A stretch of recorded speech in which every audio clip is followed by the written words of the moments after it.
Así que esta sería, de alguna manera, la propuesta macro de cómo transformar la economía, tanto en el ámbito productivo como el reproductivo, entendiendo nuestro entramado y nuestra relación con el resto de la vida. Pero esto puede resultar un poco abstracto. Así que, ¿cómo se concreta esto en los sectores económicos concretos de la economía española?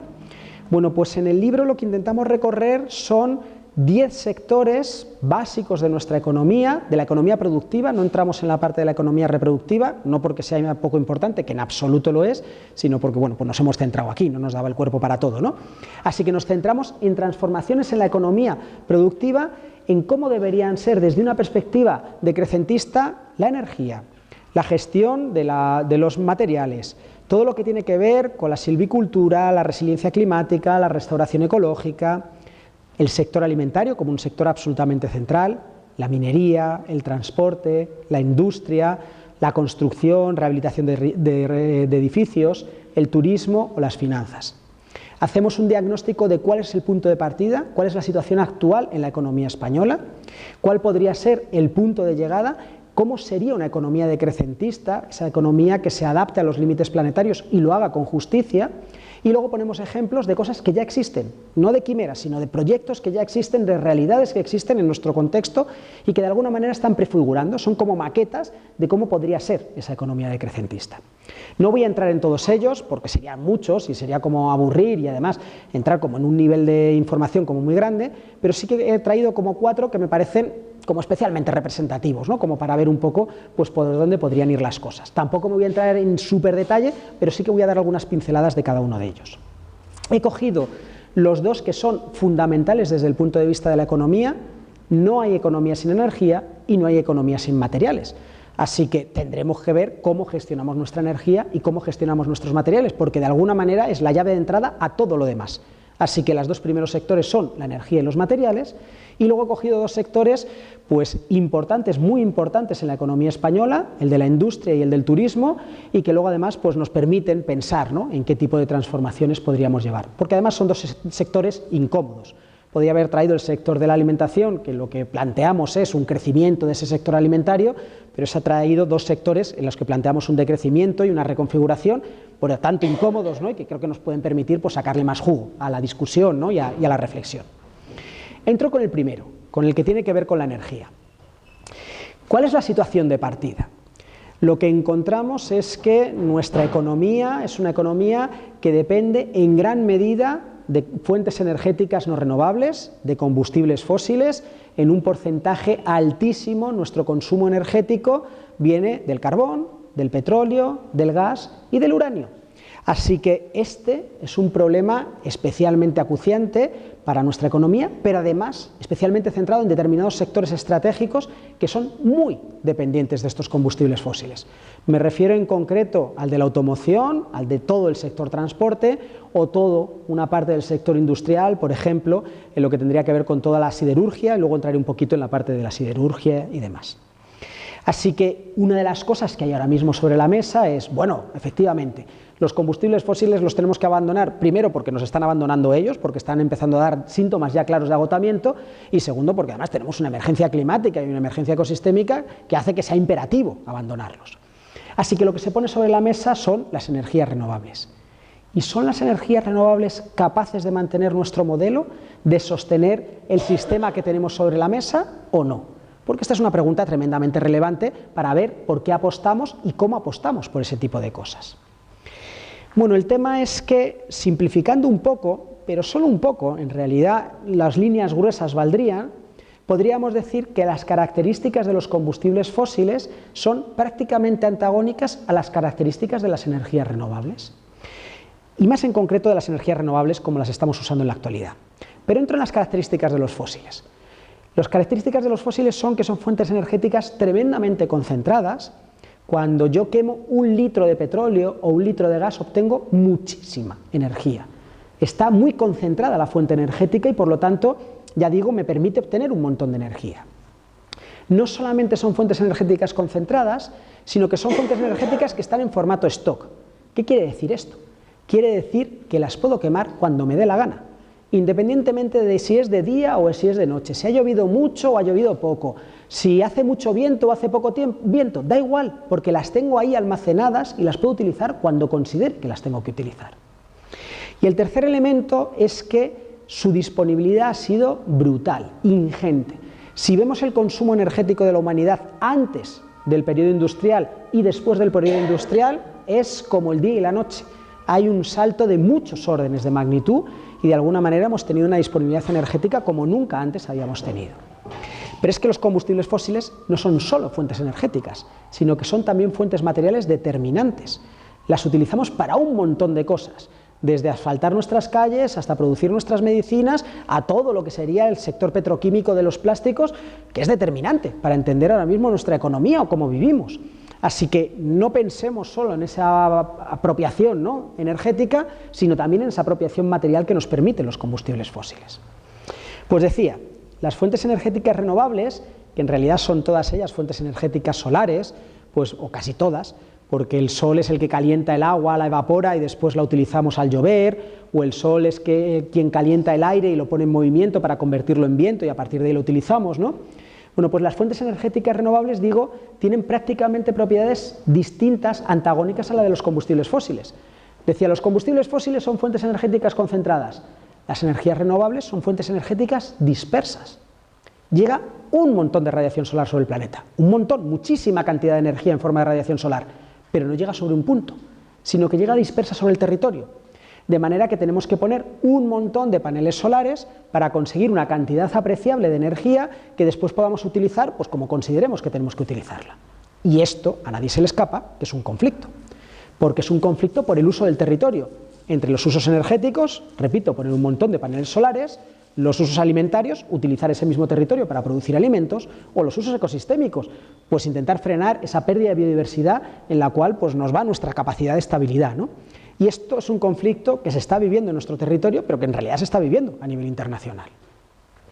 La segunda idea es que las fuentes energéticas fósiles están en formato stock, pero las energías renovables están en formato flujo, y además flujo irregular.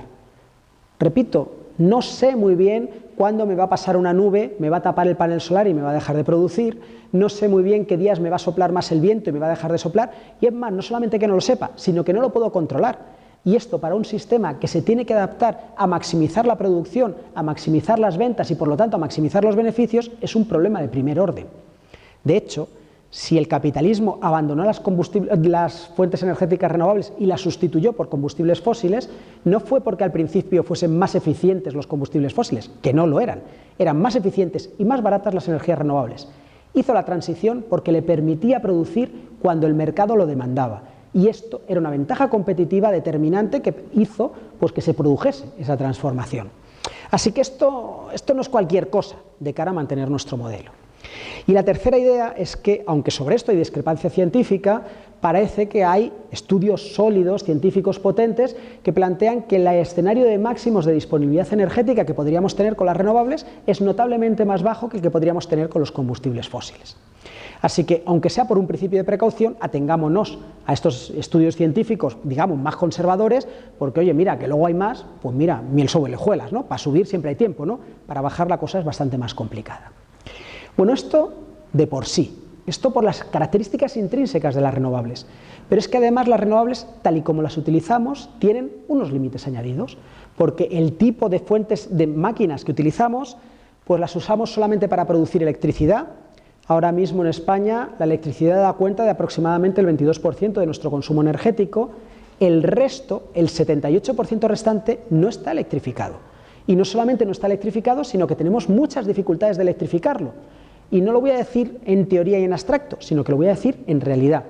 Nuestro consumo energético desde hace lustros, no desde el año pasado, desde hace lustros, está en descenso, no está en aumento. Y el porcentaje de nuestro consumo energético electrificado no está en aumento. Un segundo paquete de límites tiene que ver con que a lo que llamamos energías renovables, en realidad no son renovables de verdad. Porque cuando pensamos en la construcción de un molino eólico o de un panel solar o de una presa, pues tenemos detrás un consumo de materia y energía que no es renovable, sino que es todo lo contrario, es no renovable. Así que, en realidad, aunque utilizamos fuentes energéticas renovables, lo hacemos con máquinas construidas con materiales no renovables que nos plantean pues, también límites, porque además, si pensamos que estas fuentes energéticas no renovables se nos están agotando, los combustibles fósiles, y que la vida media de un panel solar o de un molino eólico ronda los 20, 30, 40 años, bueno, pues a lo mejor ahora hacemos una transición pues que en relativamente poco tiempo, desde el punto de vista de la historia, pues se nos haya quedado yerma, pues porque no tengamos capacidad de ir reparando o de ir sustituyendo pues esos materiales, esas máquinas que se nos van estropeando. Y por último, aunque las fuentes energéticas renovables son claramente mejores y claramente preferibles a los combustibles fósiles, me refiero a estos de carácter altamente tecnológico, no están exentas de impactos ambientales, para empezar por la minería que requieren para sacar los minerales que necesitan pues para su puesta en marcha, y esto, en un mundo aquejado de una crisis ecosistémica muy profunda, no es un problema menor y es un problema que tenemos que tomar muy en serio. Así que, si esto tiene límites, ¿cuáles serían las fuentes energéticas desde una perspectiva decrecentista? Bueno, pues podríamos hablar y apostar por energías renovables que sean realmente renovables y que además tengan potencialmente un carácter emancipador. ¿Y qué características tendrían estas? Bueno, la primera sería como una característica como de perogrullo, ¿no? Pues que estén fabricadas con materiales y con energías pues realmente renovables. ¿Y estos materiales y estas energías cuáles son? Pues las capacidades humanas, o el viento y el agua, o estamos hablando de materiales como la biomasa, como la madera, o materiales que pueda reciclar de forma sencilla haciendo uso pues, de una cantidad de energía apreciablemente pequeña, por ejemplo el hierro, luego volveré otra vez sobre el tema de las acerías y demás, ¿no? O que necesite materiales que no tenga que purificar, como el granito a la hora de producirlo. Y esto nos plantea otro nivel técnico totalmente distinto del que tenemos en la actualidad. Una segunda característica es que está bien tener electricidad, necesitamos electricidad, pero el grueso de la transición energética no se juega en el sector eléctrico. Donde se juega la transición energética de verdad es en lo que no está electrificado y lo que tenemos muchas dificultades por electrificar. Así que tenemos que focalizar nuestra transición energética en máquinas que nos permitan producir trabajo directo y en máquinas que nos permitan producir calor, porque estos son dos elementos que necesitamos. Y esto nos abre el abanico técnico a máquinas que bomben, que batan, a máquinas que calienten, a otra serie de elementos en los cuales hay muy poca transición energética realizada y es, repito, donde nos la jugamos realmente. La tercera idea es que necesitamos, y esto lo comenté anteriormente, pero ahora lo vamos a aplicar, pues que esta forma de energía realmente renovable se inserte de manera armónica dentro del funcionamiento de los ecosistemas, que se aproveche de ese funcionamiento, que de alguna manera lo maximice. Y por ponerlo con un ejemplo, cuando estamos hablando de la construcción bioclimática, es una construcción que para mantener la climatización de los hogares, pues calorcito en invierno y fresquito en verano, no recurre a combustibles fósiles, sino que recurre a las propias energías que existen en la naturaleza. Pues en verano el sol va muy alto, hacemos que no entre dentro de las casas y que por lo tanto nos achicharre, pero en invierno, como va mucho más tumbado, permitimos que entre y que sea la principal fuente de calefacción. Utilizamos ventilación cruzada o vegetales para mantener la refrigeración de la casa. Bueno, distintos elementos que no son nuevos, que están inventados desde hace mucho tiempo y que tienen que ver con apoyarnos en ese funcionamiento de los ecosistemas. O cuando estamos hablando de la permacultura como un elemento básico para la formación de energía humana, es decir, para nuestros alimentos que necesitamos pues, como principales fuentes energéticas, en realidad la permacultura lo que se aprovecha es del funcionamiento del conjunto del ecosistema que intenta maximizar para que haya alimento para todo el mundo, para todo el ecosistema, para el conjunto de los seres vivos, con unas lógicas no de aprovechamiento, sino de alguna manera de aprovechar, de empotrarse de manera armónica en todo esto. La cuarta idea sería una concepción que tienen las poblaciones indígenas norteamericanas, que es la de cosecha honorable. Y básicamente lo que viene a plantear es, no lleguemos y esquilmemos todo. No lleguemos y talemos todos los árboles que hay en un bosque, nos llevemos toda la madera y la utilicemos como fuentes energéticas o materiales, sino entendamos que hay que dejar para el resto de la vida, que no estamos en solitario en este planeta, sino que lo compartimos con un montón de otros seres vivos que también tienen derecho a la existencia. Así que la cosecha honorable significa dejar para el resto, pero no solamente significa dejar para el resto, sino que significa maximizar la vida, es decir, hacer una entresaca de madera, porque madera necesitamos, de manera que permita que se regeneren pies más jóvenes y que se vaya regenerando el conjunto del bosque, pero que además entren especies nuevas y tengamos bosques más resilientes porque son más diversos. Esta sería una lógica de mirar con esta mirada de cosecha honorable los procesos pues, de obtención de energía, en este caso, ¿no?, a través de la biomasa de la madera. Y la última idea sería un control comunitario de los materiales, y como control comunitario no me refiero solamente a que tengamos comunitariamente la posesión de las máquinas que necesitamos para utilizar la energía, sino que además podamos controlar esa tecnología, que no dependamos pues, de alguien que sabe que está muy lejos, ¿no?, y que a fin de cuentas es una pérdida de autonomía, sino que seamos capaces de reparar ese tipo de máquinas. Y esto no quiere decir que todo el mundo lo sepamos, pero que sí que lo sepamos de manera comunitaria. Y esto nos lleva nuevamente pues, a tecnologías más humildes, a técnicas pues, de alguna manera más sencillas, que son más apropiables por el ser humano y desde ese punto de vista pues, más capaces de generar autonomía. Esto en lo que tiene que ver con la energía. ¿Qué pasa con el otro gran elemento que necesitamos en cualquier actividad económica, los materiales? ¿Cuál es la situación de partida? Bueno, pues lo que encontramos es que la economía española año tras año importa más materiales de los que exporta. O dicho de otra manera, es un gran succionador de riqueza en forma de material del resto del planeta que vamos acumulando y acumulando pues, dentro del territorio. Lo acumulamos fundamentalmente en forma de infraestructuras, edificios, carreteras y todo un montón de cosas, ¿no?, pero también en otros formatos. Ese es un gran elemento pues, de acumulación. ¿Cuál sería la otra gran conclusión que podríamos sacar? Pues que la circularidad de la economía española es muy bajita. La circularidad vendría marcada pues por esto que viene aquí, ¿no?, lo que en lugar de convertirse en residuos, pues de alguna manera se reaprovecha, se vuelve a utilizar y se vuelve a meter dentro del ciclo, y como veis es un porcentaje muy pequeño. La gran mayoría pues no se recicla. No se recicla y no se puede reciclar de manera estructural. Porque de lo que de alguna manera son nuestros residuos, hay una parte que es lo que se emite. Cuando yo he quemado el carbón y he generado dióxido de carbono y ese dióxido de carbono se ha emitido a la atmósfera, eso nunca más va a volver a ser carbón para la economía. Bueno, sí, podrá llegar a ser carbón después de millones de años, ¿no?, pero esto no es lo que necesita nuestra economía. Esto ni es circular ni va a ser circular nunca jamás. Hay otra parte que se dispersa. Cuando yo he fertilizado el suelo con fósforo, hay una parte del fósforo que se lo queda en las plantas y hay otra parte que se queda en el suelo o que se lo va a los acuíferos. Y esto nunca jamás tampoco lo voy a poder volver a utilizar. No puedo ir cogiendo molécula a molécula de fósforo que me ha sobrado y volverlo a utilizar, porque esto es imposible desde el punto de vista termodinámico. Es como los restos de las ruedas que se van quedando en las carreteras. No voy a ir recogiendo los restos de neumático que han quedado en las carreteras y convertirlos eso en un nuevo neumático. Eso es imposible de hacer, ¿no? Así que esto tampoco lo voy a poder hacer, circular nunca. Hay un tercer aspecto, que es lo que se acumula en formato de stock, en formato de casas, en formato de carreteras y demás. Y esto tampoco lo voy a poder hacer circular nunca jamás. Y no lo voy a poder hacer circular porque nuestra economía necesita de la especulación inmobiliaria para poder funcionar. Es un elemento básico de reproducción del capital dentro de nuestro entorno. Y esto pasa en España, pero pasa en China, pasa en Estados Unidos, pasa en Alemania. En todos los países capitalistas la especulación inmobiliaria es central para generar beneficios. Y por eso pues, la repetimos una y otra vez y construimos cada vez más cosas. Así que lo que llamamos basura, que tampoco se puede reciclar al 100%, aunque la reciclásemos a tope, no podríamos llegar a una economía circular. ¿Cómo llegamos a la economía circular? Porque esto es absolutamente determinante. Y esta es la parte de las propuestas, ¿no? Decía, y lo apuntaba antes, existe esa economía circular dentro del planeta, es la economía que tienen los ecosistemas, que gracias a la interrelación pues, del conjunto de la vida, pues conseguimos reutilizar una y otra vez pues, los materiales. Por coger el ejemplo del fósforo.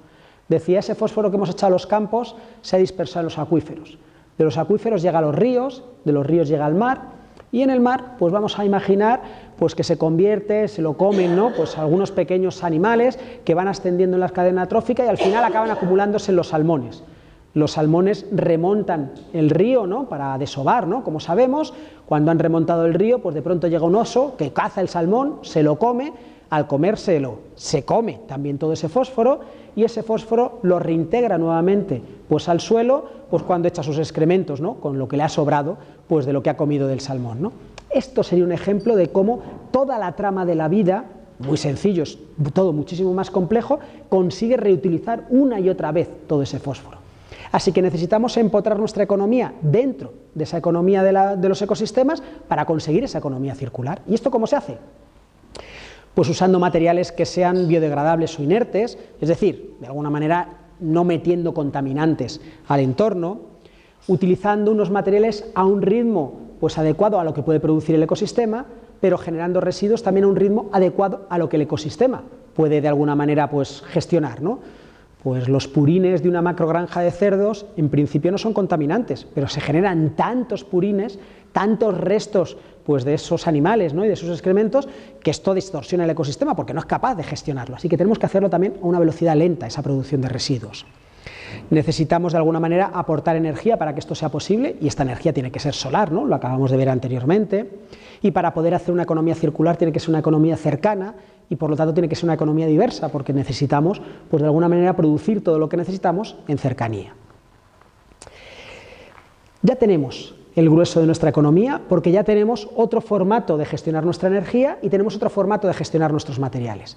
Vamos a plasmar esto en el sector industrial, un sector absolutamente central, porque cuando hablamos de satisfacer nuestras necesidades hay algunas que de alguna manera tienen que ver con servicios, pero hay otras que tienen que ver con bienes, y el grueso de los bienes están producidos dentro del sector industrial, así que tendremos que ver cómo transformamos ese sector industrial. ¿Cuál es el punto de partida? Bueno, pues el punto de partida ni tan mal, porque cuando miramos el sector industrial español descubrimos que el primer sector industrial, la primera industria, es la alimentaria. Y alimentación, necesitamos alimentarnos, así que no es un sector que en principio tengamos que ir para abajo, sino más bien para arriba, porque además España es un importador neto de alimentos, así que necesitamos un desarrollo en todo lo que tiene que ver con esa industria de la alimentación. Ahora veremos un poco cómo hacerlo.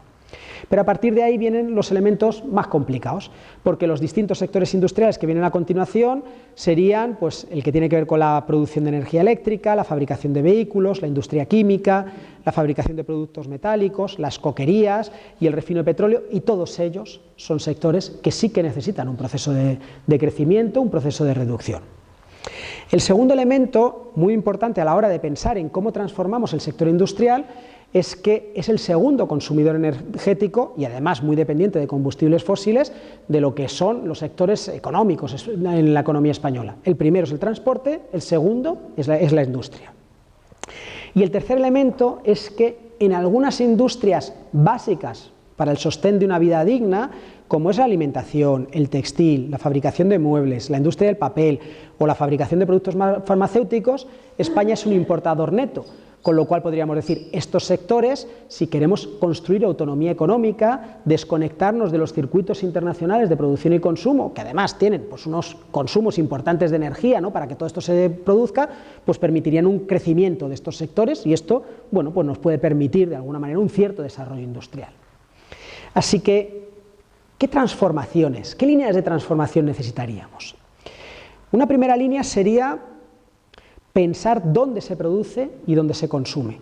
Y la idea básica sería hacer un proceso de relocalización, es decir, de producir y consumir cerca de los lugares en los que se produce y se consume.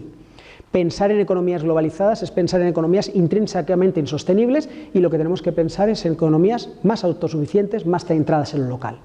Y si pensamos en economías más autosuficientes y más centradas en lo local, necesariamente van a tener que ser economías más diversificadas, porque obviamente tendré que cubrir todas las cosas que necesito pues en lo local, en lo cercano, ¿no? Sin tener que recurrir a lugares pues muy lejanos. Estos dos elementos, pues bueno, yo creo que son como más fáciles de ver. El tercero tendría que ver no solamente con dónde se produce, de qué se produce, sino cuánto se produce. Porque claramente hay sectores como la siderurgia, la petroquímica, los vehículos, pero incluso también alguna parte del sector alimentario, como podría ser todo el sector porcino, ¿no? De macrogranjas y demás, que tienen que reducirse necesariamente porque son producciones que están muy lejos de satisfacer nuestras necesidades, satisfacen las necesidades de reproducción del capital, de generación de beneficios, ¿no? Y desde luego están muy lejos de meternos dentro de los márgenes de seguridad ambiental, ¿no? Un ejemplo de ello, bueno, y que estos sectores se reduzcan no quiere decir que necesariamente desaparezcan. Desde hace mucho tiempo, y cuando digo mucho tiempo no me refiero a décadas, sino a siglos, somos capaces de producir pues amoníaco, o somos capaces de producir acero, o somos capaces de producir cemento, o somos capaces de producir pues, jabón, ¿no? Todo ello que tiene que ver con estos sectores industriales, ¿no? De la industria química y de otros sectores, ¿no? Y bueno, pues de alguna manera tenemos capacidad de hacerlo, pero eso sí, en cantidades mucho más pequeños y probablemente, o sin probablemente, con otras técnicas pues diferentes. Un ejemplo podría ser todo el sector del acero, todo el sector del hierro, porque muchas veces cuando estudiábamos en la escuela decíamos la edad del hierro, ¿no? Como si fuese algo que ha pasado. En realidad la edad del hierro no ha pasado, seguimos viviendo en la edad del hierro. El hierro junto al cemento son los dos materiales más utilizados con mucha diferencia por nuestra economía. Y el hierro lo utilizamos en gran parte para todo lo que tiene que ver con construcción de infraestructuras. Pues los edificios están hechos de hormigón armado y el hormigón armado, como sabéis, tiene unas barras de hierro, ¿no? Ahí dentro, ¿no? Como un elemento pues, central, ¿no? de toda esta historia. En segundo lugar, lo utilizamos en la construcción de distintas máquinas, ¿no? En el sector industrial. El tercer elemento sería la automoción, que utiliza una cantidad ingente de acero, y a partir de ahí tenemos otros usos minoritarios.